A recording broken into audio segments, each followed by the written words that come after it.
In this episode, I'm speaking with Emily.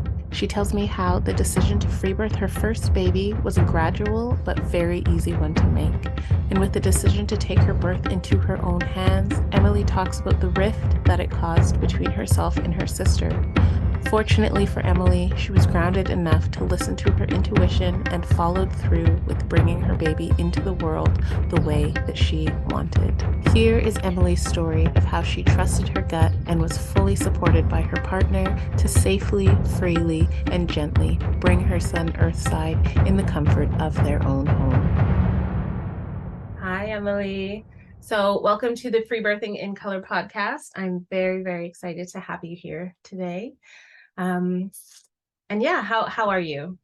I'm doing well. It's Friday and I'm feeling good.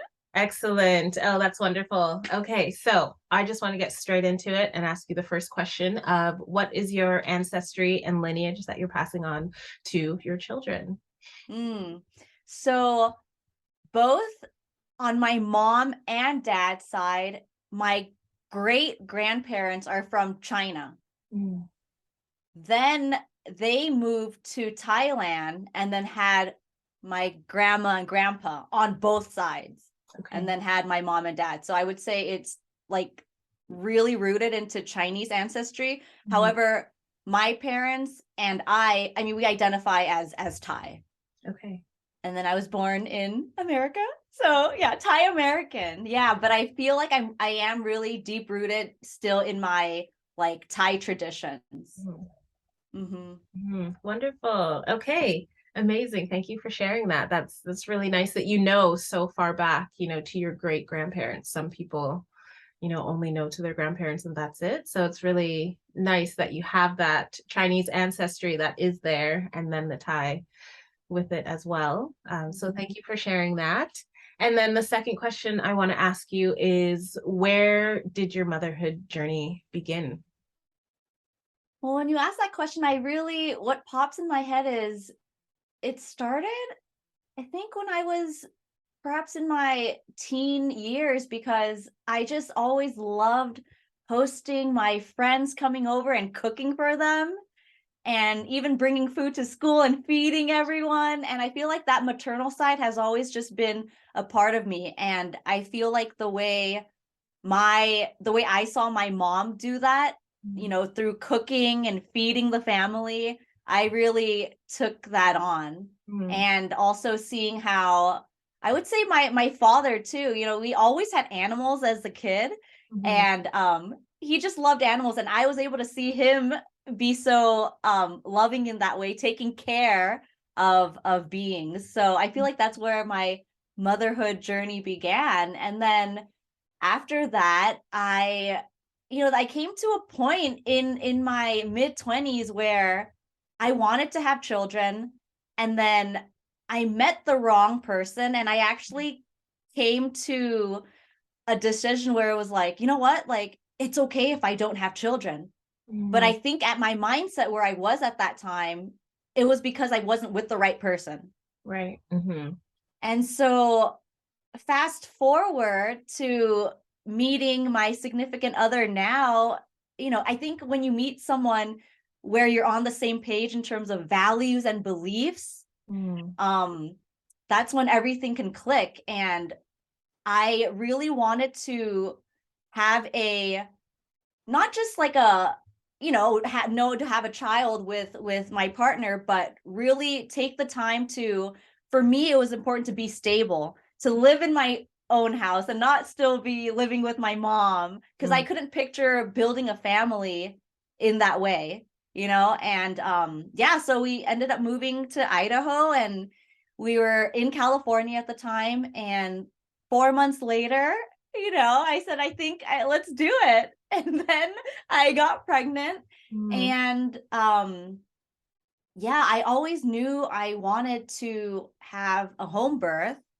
I didn't really think about free birth at that moment, but the free birth seed got planted in me a year ago, and I listened to Yolanda Norris Clark from the Free Birth Society on my brother-in-law's podcast, the Lifestylist podcast with Luke Story. And so that seed got planted in me, but I still kind of forgot about it.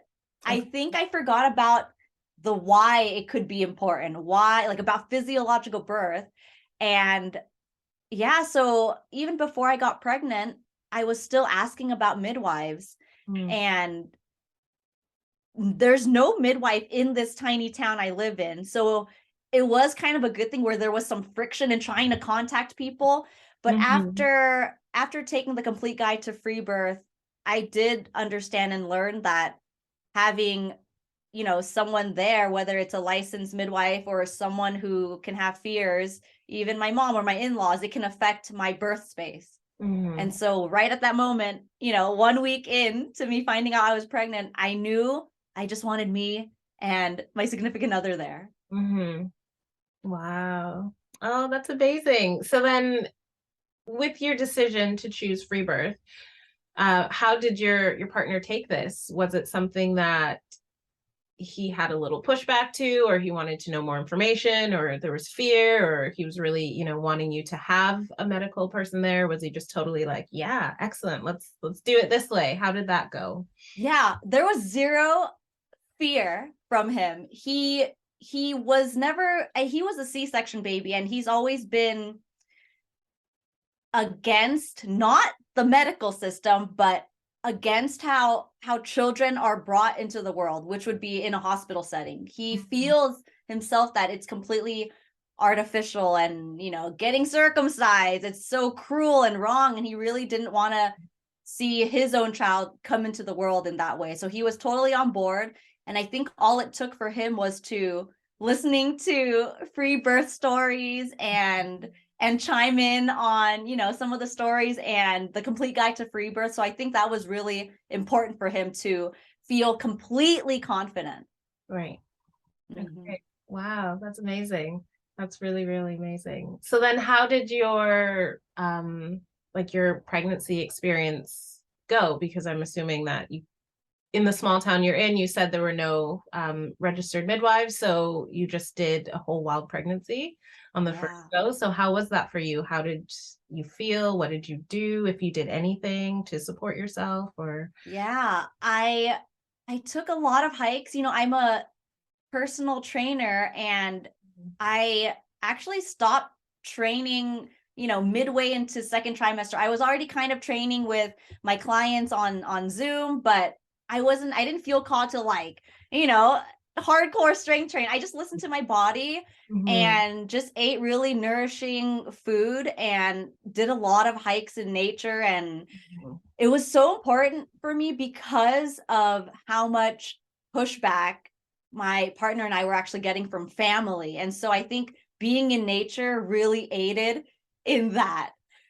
Yeah, absolutely. I hear that a lot from women that take the wild pregnancy route, that nature is something that really like grounds them into, like pun intended, it grounds them into the pregnancy, and it's a really great way to let all of everyone else's fears fall away. They spend a lot of time in pregnancy, or pardon, in nature during their pregnancies, because it really heightens their intuition and really gets them connected more to their selves, and it makes total sense, it.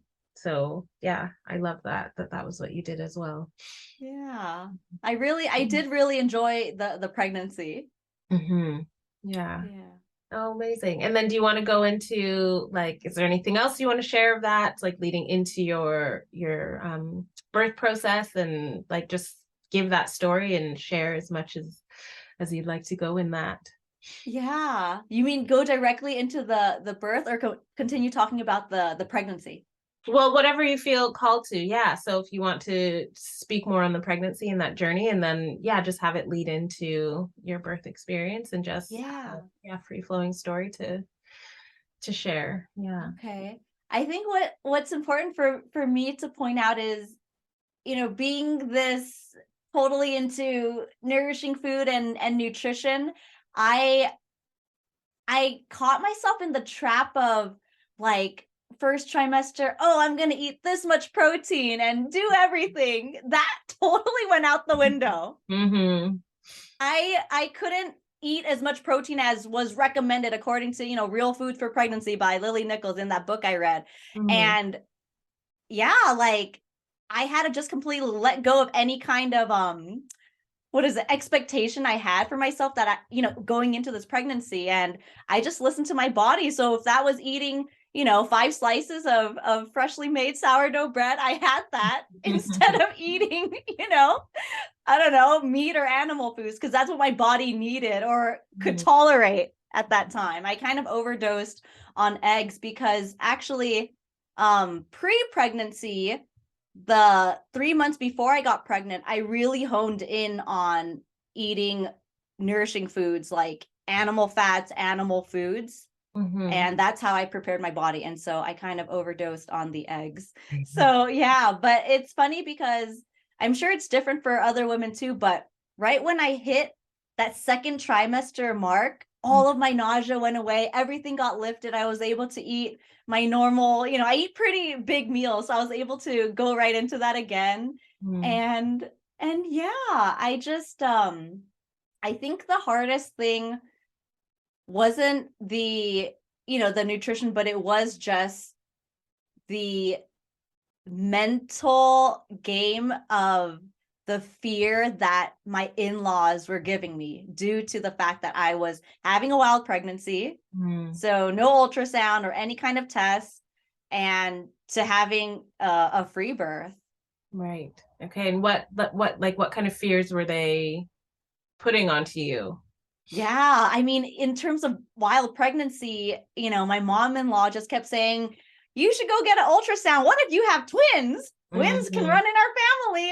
And I was like, "Well, if I have twins, great. I'll find out when I give birth." Mhm. And my mom wasn't as crazy about, me having a wild pregnancy, but she still wanted to. She's a nurse, and she was very much like, well, don't you just want to make sure the baby's okay? Shouldn't you get some kind of blood test or something? And I was like, I'm a healthy human being. I am not worried, and none of these tests is going to really change me wanting to still have an unassisted home birth. Right, right. And then other than family, did you tell friends that you were birthing in this way, or did you, once you kind of got the feedback from family, did you keep it more close knit between you and your significant other? I wish I kept it close knit. No, I told everyone. I told my best friends, and at Mhm. this time, my best friends have still never have given birth, don't have children, so I think they don't understand. And even Mhm. when I look back at family friends or friends who've had babies, I feel bad for not ever checking in on them and saying, "Hey, like, how are you doing?" It's kind of like, "Oh, you had a baby, cool." Like, Yeah. but now that I reflected, I really want to give that love to women who become mothers and have children and give them more attention, cuz yeah, my friends who haven't had any children didn't understand, and they were kind of like, "Whoa, like, you want to do this, like, and you're drinking raw milk." And it's like it was all, they weren't on the same page at all, and I kind of did regret it. And I even told another girlfriend, and she's never had kids, and she's like, "I just feel like you and your partner are going to be overwhelmed." And at that moment I just stopped talking to them and I retreated back. Mhm. Yeah. So I think I am grateful that I live in nature. I'm surrounded by the woods, and so I'm able to kind of isolate myself in that way. Yeah, that's it's unfortunate, that a lot of people have, that's just the conditioning, have that view of birth, go and get blood tests, make sure everything's okay, and they don't just trust you as the woman, the mother in your own body to say, I don't need to do this, I don't feel called to have to get the scan to see if I have twins. It's very shocking and radical to just say that you just want to follow your heart and your intuition and just be like, it'll be a great surprise if there's two babies, and it's not going to be the end of the world. It's so sad that that is our way of understanding the pregnancy and birth experiences, and that it can't just be you telling your girlfriends and then being like, oh my gosh, I'm so excited, tell me more, I want to hear about this, how are you navigating, and having those kinds of feelings about that experience. Yeah, and I mean, it still comes up to this day. It's been almost 1 year since I gave birth, and the relationship I have with my sister is still affected from a whole year ago due to my choices Wow. during pregnancy and birth. And I I think I'm still hurt from it, because our last conversation was, this was after she found out that I don't have an OBGYN, or did an ultrasound. And the last conversation was, what makes you want to make all these decisions? And I said, my gut. She's like, what evidence, what science are you basing this on? And I was like, it's just my gut. Mm. And she got into the whole, you're being brainwashed by Mm. your significant other. And I was like, whoa, Mm. like that's crossing the line. Cody is my family. We are a family. He supports me. We Mm. support each other. And this is where I think, whether it's people or the system or the culture, it wants to break up families. Mm-hmm. And it was so important that I had Cody, I had him and supporting me in my decisions. And yeah, the last conversation, I mean, it ended with, you do whatever you want to do, but the way you live your life is something I don't want to be a part of. And this was like during pregnancy, and it was so hard, from my only sister. Aw. Yeah, and even now, she hasn't addressed it. She hasn't apologized, and I'm not expecting that, because I Mm-hmm. don't think it'll change the way I feel. I can't unhear what I've heard. Yeah. But when I had my baby, everything kind of just got lifted. Like, I just have love for you. Mm-hmm. You're at where you're at, Mm. and I accept it. But still, now to this day, we still haven't really rebuilt that, our Right. relationship. So that was a big thing. And I don't regret telling her the truth that I was having a wild pregnancy, because now we've arrived at this point where we do have differences. Mm-hmm. And so, but yeah, that was a very hard time during pregnancy. But now that I'm a mother, I guess you could say my focus is just towards, you know, giving my child the love and the way that he should come into this world and be raised, and not think too negatively about, what has happened.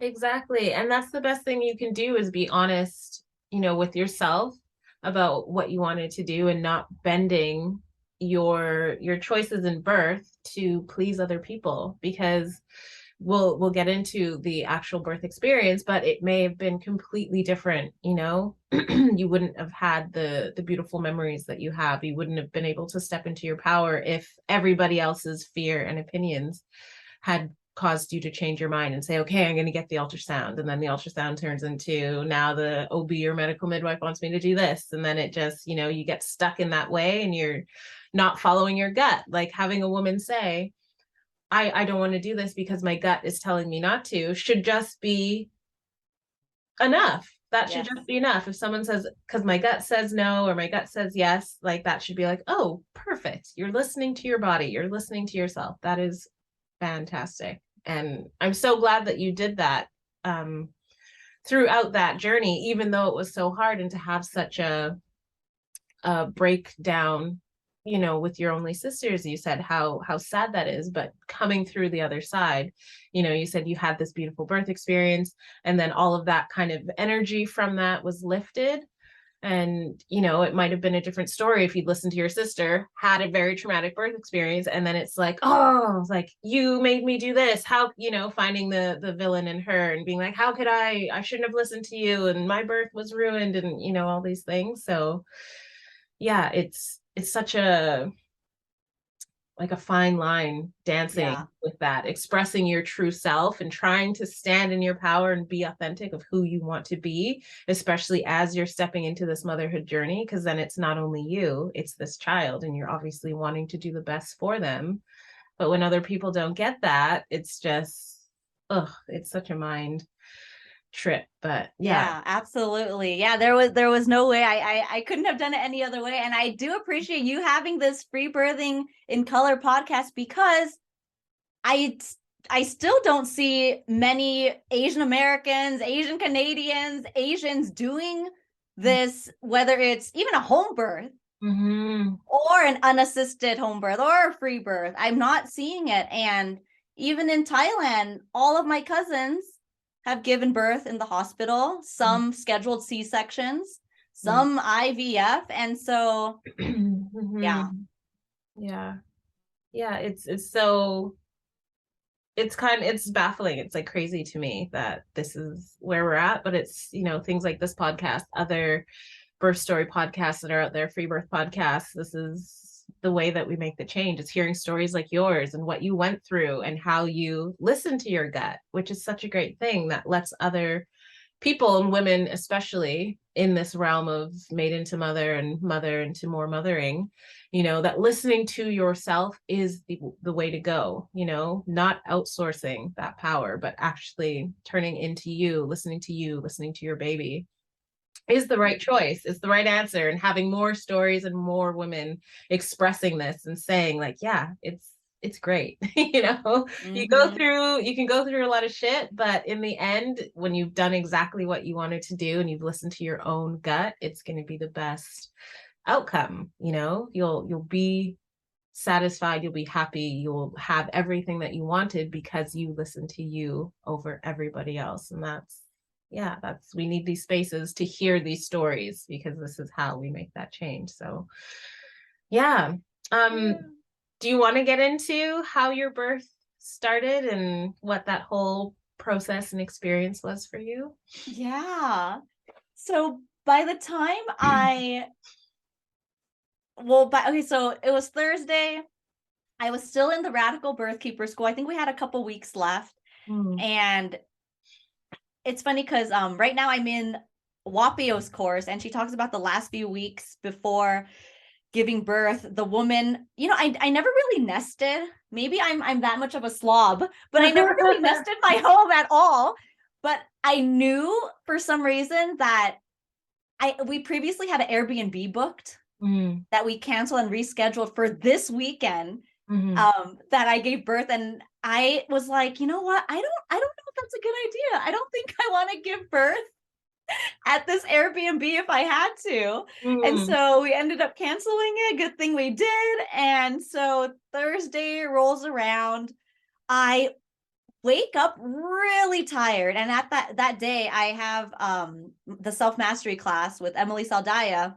And I don't even go to it. I'm just so tired. I make pancakes, I gobble it up, and then I go back to sleep and I miss it. And that night, Thursday night, my waters break right before bed.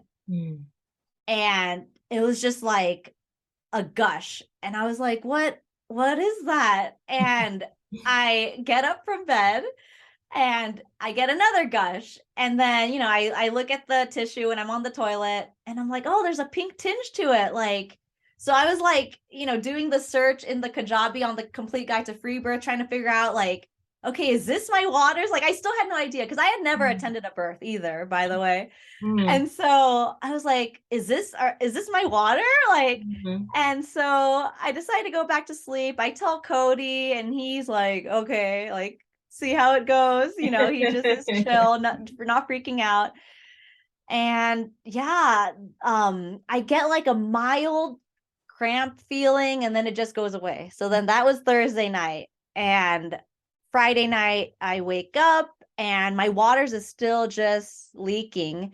And I'm on our Friday class of the Radical Birth Keeper School, and like we're doing case studies on watching different kinds of births, and I'm telling my classmates and Yolanda that my water is leaking, and they're just like, okay, like keep us posted. And I don't really get any cramps until that evening. So I had a client at the time that I was doing a nutrition consultation with. And as we were talking on Zoom, I started to get more intense contractions, but I'm just like, muscling through it as we're talking about food and stuff. And I'm not even telling her. And I don't think she knew I was pregnant at the time because we're always on Zoom. And so it was funny. And then that night I was making dinner and I had music playing, and Yolanda's advice was just like, dance, rest, sleep, like listen to your body, go pee a lot. And I was like, okay, I'm going to do all of those things and just relax. And yeah, I wasn't sure if I was ever the kind of woman who would want to have music during my intense contractions, but I did have music playing, and I decided to go pee, and my contractions got intense enough where I had to like stop mid pee to go turn off the music. Oh, wow. Yeah. So no music for me. Mm. And so that night, Friday night, it's, we're about to go to bed, and I have Cody clean up the house, stock up the fridge. And, because at this point we're thinking, okay, my waters are open. I know that waters can be open for days or weeks. And so, like, this could be a long marathon. So go get enough food, clean the house, deep clean the bathroom and the bedroom. And yeah, the contractions get more intense that Friday night. I couldn't even go into bed. I was just leaning on a recline against my bed, and I had like a stability ball to sit on and possibly roll on, but that still was not comfortable. And so, before all of this happened, I was like, I really wonder what contractions are going to feel like. What is it going to be like? It was such a complete mystery. And yeah, I still can't really describe it, because it's not like it is kind of like a period cramp, but it's like 5 times that. Okay. That's how I would describe it. And so I'm awake all Friday night. I doze in and out of sleep, sitting, beside my bed. And then the sun comes up. And so it's Saturday morning. I get up, and I'm butt naked, and this is April. And so it's still a little bit cold, but I just have a blanket on top of me, and I go downstairs, and I lay on the couch still at a recline, and I end up puking 3 times that morning, and actually 3 times that night.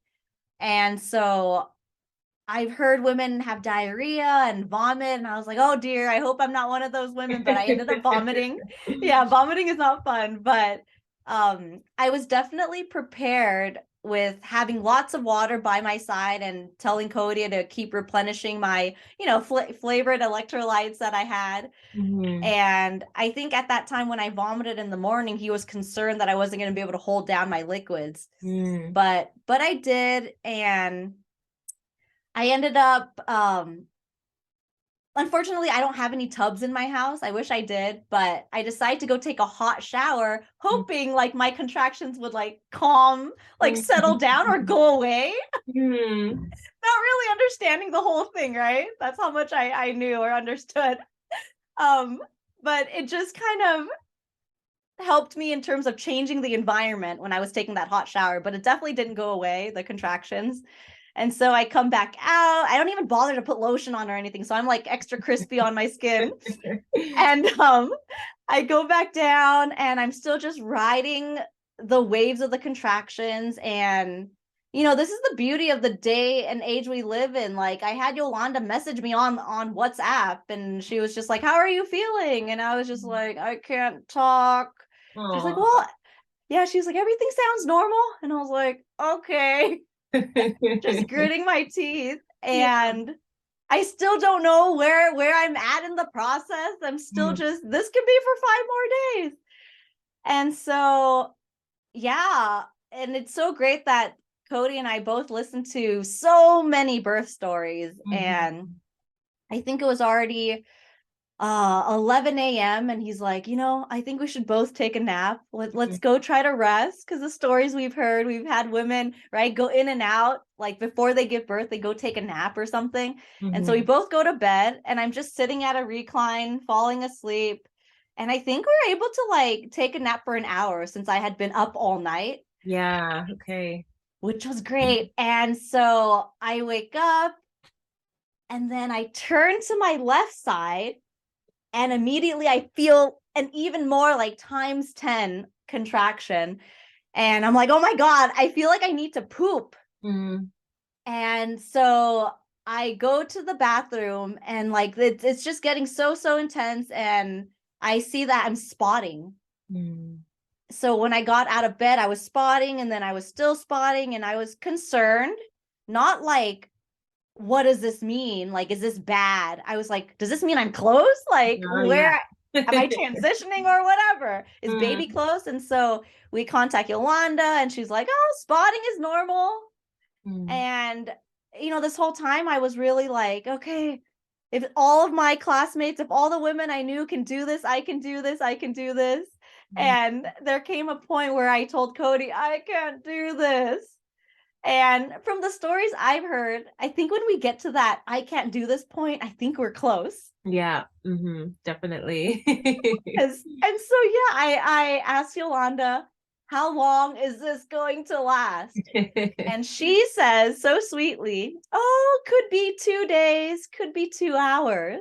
Mm, So right when I get off the toilet, I'm on my forearms on the bed, my knees are down on the floor, and my body pushes.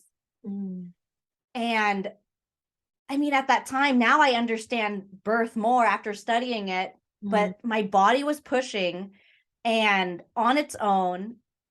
And the way I described it before, it was just like my butthole and my vagina was just like maxed out. mm. And I had these uncontrollable screams coming out of me that I probably can't repeat now. Right. And it was like so loud, and it was just coming out every time I had these involuntary pushes. Mm, And I don't know how long it lasted, right? I feel like there's no time or space during birth, mhm. but it felt like a long time. And in that moment, I said, I need to stand up so this could all stop. Okay. Still not understanding what was happening. And so I muster up the energy to stand up, and Mm, then it all comes back. So I'm standing, leaning on Cody, screaming at the top of my lungs in his ear. mm, The dogs are coming up the stairs, concerned what's going on. Like, is mommy dying? mm, And Cody's like, no, stay down, because he doesn't want the dogs up the stairs, upstairs. And so, yeah, next thing you know, I have this intuition to feel my yoni, and I'm like, oh my God, it was like this warm, mm. hairy, wet feeling. And I was like, that's the baby's head. Oh. And yeah, he goes into this half kneeling position, Cody, and he's like, yeah, that's the baby's head. And so at that time, what he said was happening, it was the baby's head was retreating and then coming back out, retreating and coming back out. And Mhm, I learned that it's a completely natural process, mhm. right? The baby is figuring out the position and Yeah, just, gently stretching your yoni so you yes, don't tear, and yeah, just getting you prepared for that emergence. yes, the gently stretching the yoni. Yes, yes. And so when I realized that the baby's head was right there, from listening to, birth story medicine, I knew that I could just relax and take my time. There was no rush to try to get the baby out. And so I just breathed through the sensations, and uh I what crosses my mind at that moment is like, oh my God, I don't feel an urge to push. Mm, Where is that urge? It's not there. And so, with me not understanding anything at that moment, but just listening to my body, I was just like, well, I could just stand here, or I could just push just because. So I actually do push. I mm, think I do like 2 pushes, and and I don't know when, but during that time I feel the ring of fire. okay. So is from what the stories you've heard or your experience, is the ring of fire the head coming out or the body? It's the head opening Okay. the vulva and stretch. Okay. Yeah. Got it. Okay. So yeah, so then I feel the ring of fire, and I push through the ring of fire.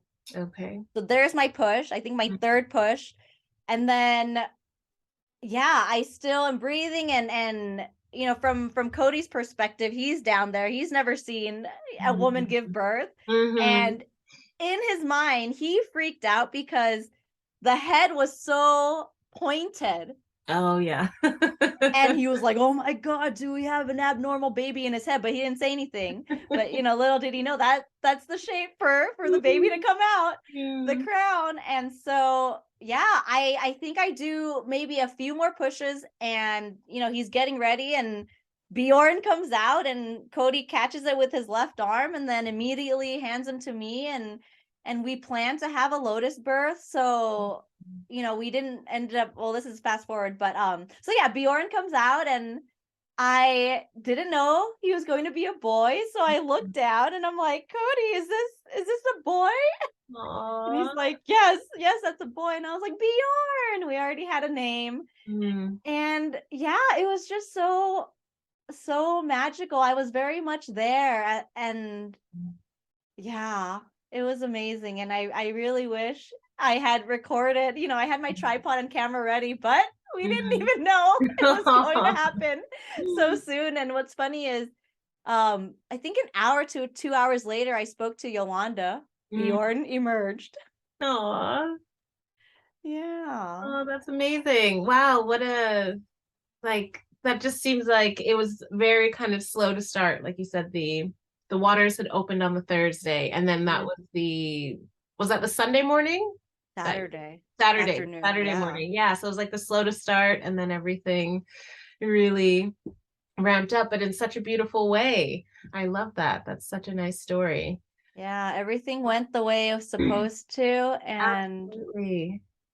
I'm so grateful. Yeah. Yeah, and you just have that confidence in yourself to just like things are happening, you're leaking, you see some spotting, and it's like, okay, this is fine. I can reach out to a wise woman if I need, some support or, whichever, some reassurance. And that's so beautiful. Mhm. That's so nice that you had that opportunity and it wasn't something that was being dictated to you. Like, oh, we see your waters have been open for so long.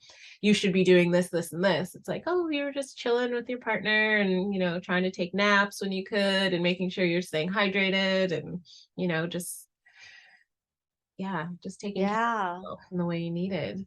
Yeah. I'm really grateful the way Cody showed up, Mm, because he wasn't trying to tell me what to do. He wasn't trying to tell me what positions to get in or how to breathe. He really was just this reassuring presence that I mhm. needed, Yeah.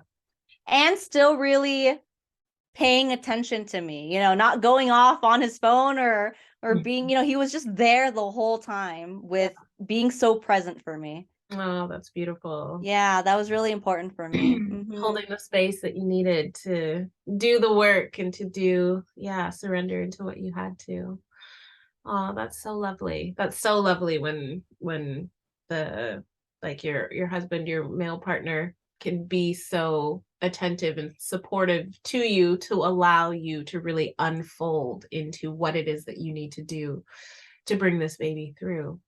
Yeah, I think it is important, because I have heard stories where women do have their partners there. However, that partner doesn't quite know how to hold the space. Yeah. And so whether it's getting coaching, from someone who understands birth on helping the partner understand how to be there, I think is important. Oh, definitely. Absolutely. Yeah. If someone's going to be in that space in such a energetically, charged and intense kind of, yeah, space with a woman who knows what she needs and knows what she does. Yeah, she needs someone that can just be that solid rock, that tether to be there for her and not like hover around nervously and, like, oh, is this okay? Hmm. Yeah. Absolutely. Mm. So you mentioned that you had a lotus birth. So do you want to talk about your placental birth and all of that? How that? Yeah. So I made sure Cody checked the time and let me know, if 45 minutes have gone by. And so he did after Bjorn was born. And I was feeling a little crampy, and he was like, "Do you want to birth your placenta?" And I said, "Yeah, I want to." And so I'm holding Bjorn. I go into so this is 45 minutes later, and I go into like a tall kneeling position, and I put a potty between my legs, and I do a little cough and a push, and the placenta comes right out. Mm, And yeah, I really wanted to do a lotus birth because I feel like it is the most gentle way in allowing the baby to come into this world. But even in the book by Robin Lim, Placenta, the Forgotten Chakra, she Mm. says even just having your baby stay attached to the cord until it stops pulsating is 99% a lotus birth. So it's not necessarily like having to wait 7 days until it falls off. So, but we did it that way, and I did prepare a cord burning box in case Bjorn wasn't a fan of his cold cord on his body, and he Oh. was fine with it. So yeah, I think it's just so cool to see the cord. I mean, Mhm. Yeah. even for the next child, I would love Bjorn to see this, the umbilical cord attached to his siblings' life organ. And yeah, I think it was really cool. And it's so amazing how quick the umbilical cord shrivels and dries up. Yeah.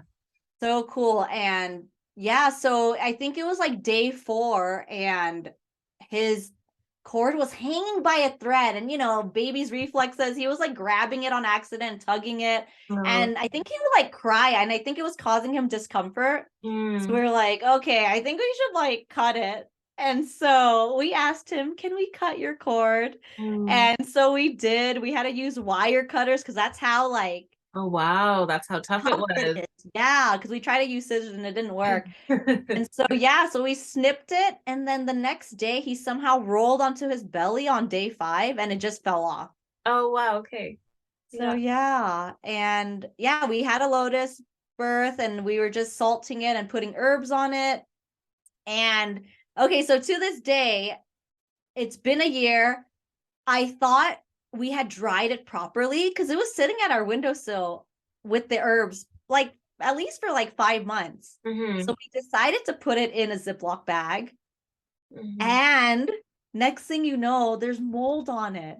Oh, no. Yeah. So I still have it. But I mean, for whoever wants to do it, really make sure you dry or dehydrate it really well with salt. Even months later, air drying it wasn't enough.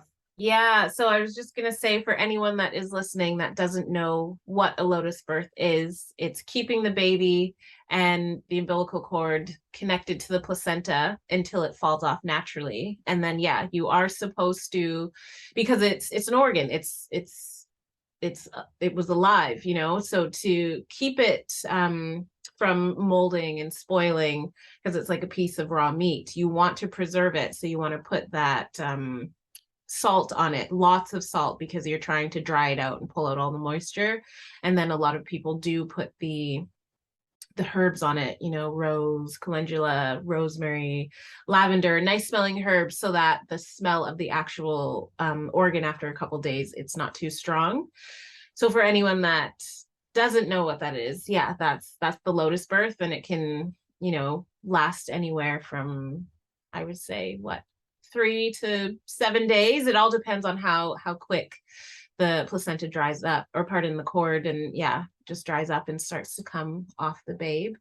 But you're right, you do have to use, I've helped some women after their births that I've attended with lotus births, and like we pack on the salt, because yeah, it's a big organ, so you need like a very big amount of salt is the one thing I always say to them. Get some salt, and they'll come back with like a little thing of sea salt, and I'm like, no, you need a lot of salt. Yeah, Like I this think I thing, was being stingy with the salt. yeah, you really got to pour it over and like cake it with like, a good half an inch thick on top and bottom, and keep replenishing with the salt and the herbs to really get it to dry out. But Hmm. with yours, what are you going to do with it, even though it is a little moldy? I do want to bury it Hmm. somewhere in the woods. Yeah.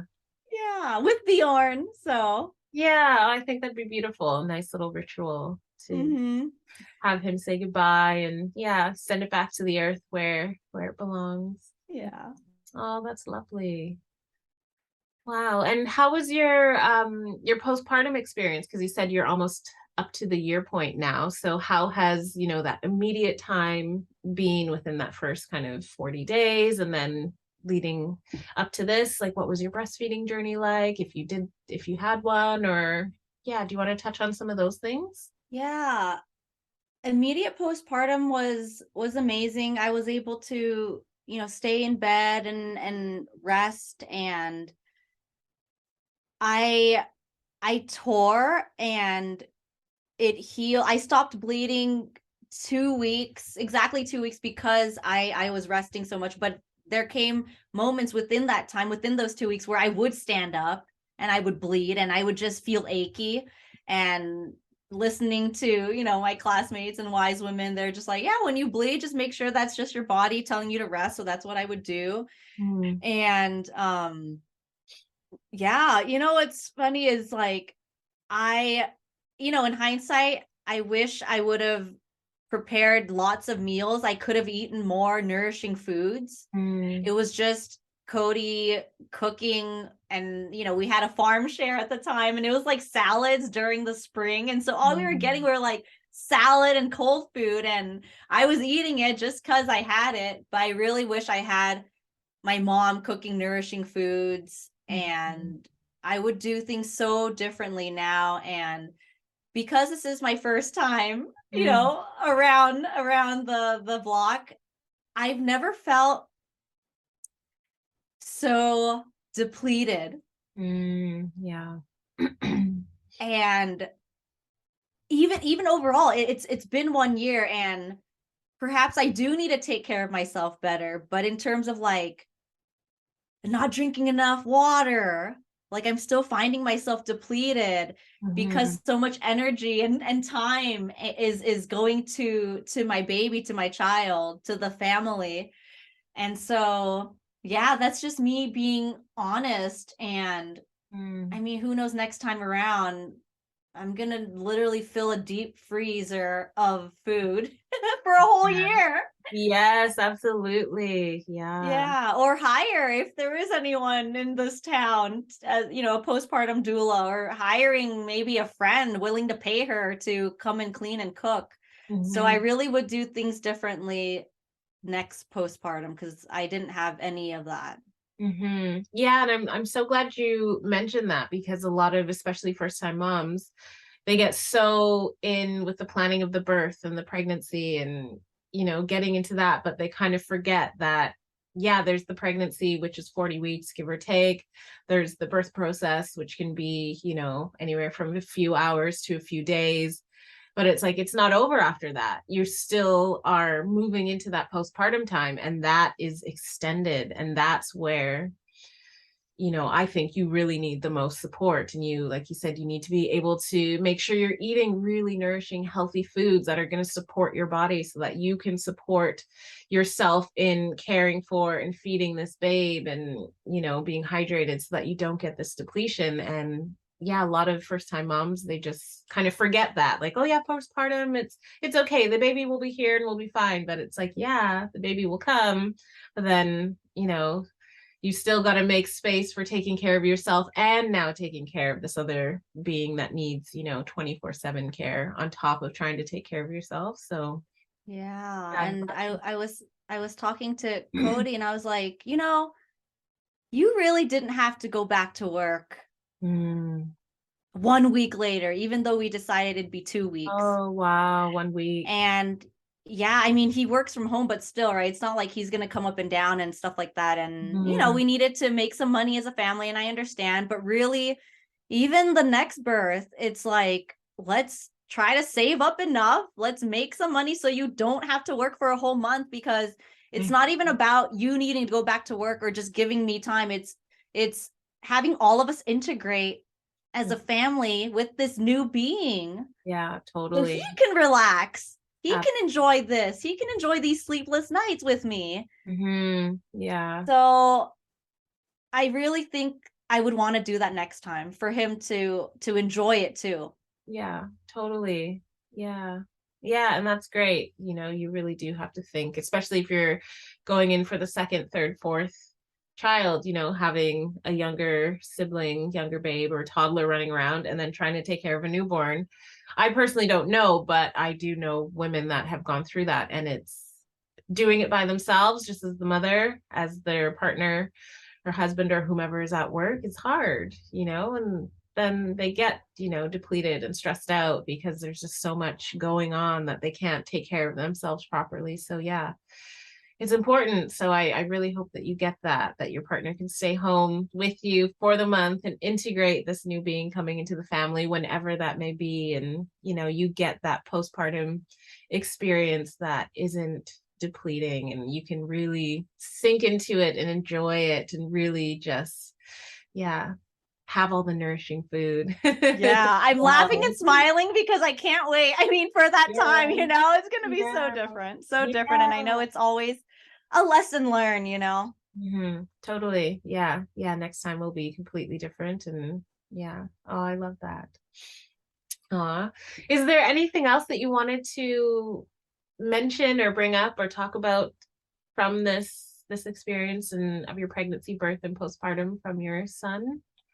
Well, I would say that this whole journey has been a complete shift in my life, even on, you know, a career level, right? I am doing personal training and nutrition consulting, but after experiencing pregnancy and birth and realizing that a lot of people don't understand how birth works, Yeah. and the what is it, the reverence of a pregnant woman, birth and postpartum, the whole thing, it has me shifting my career and wanting to get into birth work Okay. and wanting to serve women and babies. So Yeah. I'm really grateful for that, because now it's just like so much flow. It's everything is just, I'm so passionate about it, and I really just want to inform women in how they bring their babies into the world, which should be in the most gentle way possible. Absolutely. Yeah. Yeah, I totally agree. Absolutely. Gentle, peaceful, safe. Yeah, all that stuff. Totally. Well, I wish you all the best on that, and I'm so excited to see you transition more into that birth work and birth world and giving the information and being such a beautiful shining light for women to hear this and hear your story and hear how you know, you did what you wanted and you followed your gut, you followed your heart, you followed your intuition to have the birth experience that you knew you were meant to have. So that's great. And how can women connect to you if they want to speak to you more directly, hear more of your story? How, where can they go? Yeah, so you can find me at www.emilyseeboo.com. So my name, Seeboo, EMILYSEEBOO.com. And you can see my offerings there. I do a Move with Ease sessions where, you know, if a mom is not feeling great in her body during pregnancy and needs to ease some of the pain she might be feeling, I have a program that I can guide her through, a Mm, mobility program. And I also have an offering where I help moms plan their postpartum and birth as well, and mm, visualize their dream birth. And I also have another offering where I teach women how to detox their environment and nest. mm, So from, you know, pans that we use to EMFs from our phones and the toxins that come from, you know, BPA on receipts, like how to eliminate that pre-pregnancy, during pregnancy, and after that in their whole house. mm, And yeah, I also have a YouTube channel called Mother Freedom, and I also have women share their birth stories, mhm, even some stories that take place in the hospital, but it's through their words where they find it healing to mhm, express and share their story. mhm. So, yeah, and also I'll be having other women on the show as well, to educate women on all things mothering. Wow, that's amazing. You've got such great stuff in there. So I'm going to link all of this in the show notes so that the women can find you and get all of the great information that you're sharing. Um, Yeah, so thank you so much. This was so wonderful to hear the story and to talk to you and to hear all of the things that you're doing. It's great to have you out there and leading this charge for the women, because that's exactly what they need, is someone to lead them so that they can follow, that can give them guidance, that can help direct them back to their selves so they can follow their guts. So thank you, Emily. Thank you. I'm so grateful for the work you're doing in this Free Birthing in Color podcast. Thank you for the work you do. Thank you, sisters, so much for listening to this episode of the Free Birthing in Color podcast. If you'd like to work with me one-on-one in a primal activation session, donate to the podcast, or to have your story featured here or in the blog, go to primalwomanportal.com for all the information to do so. Did you want to connect with our guest speaker? You can find all her information linked within the show notes.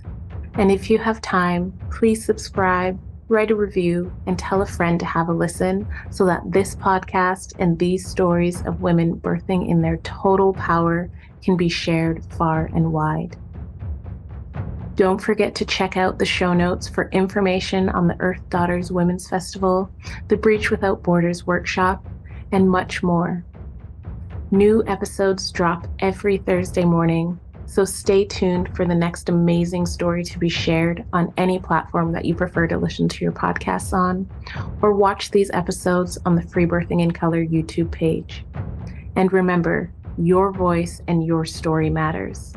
So if you're a woman of color or an Indigenous woman who's had a wild pregnancy and or birth outside of the medical system, submit your story, because it's so important that your voice is heard and celebrated in your radical journey of pregnancy, birth, and motherhood.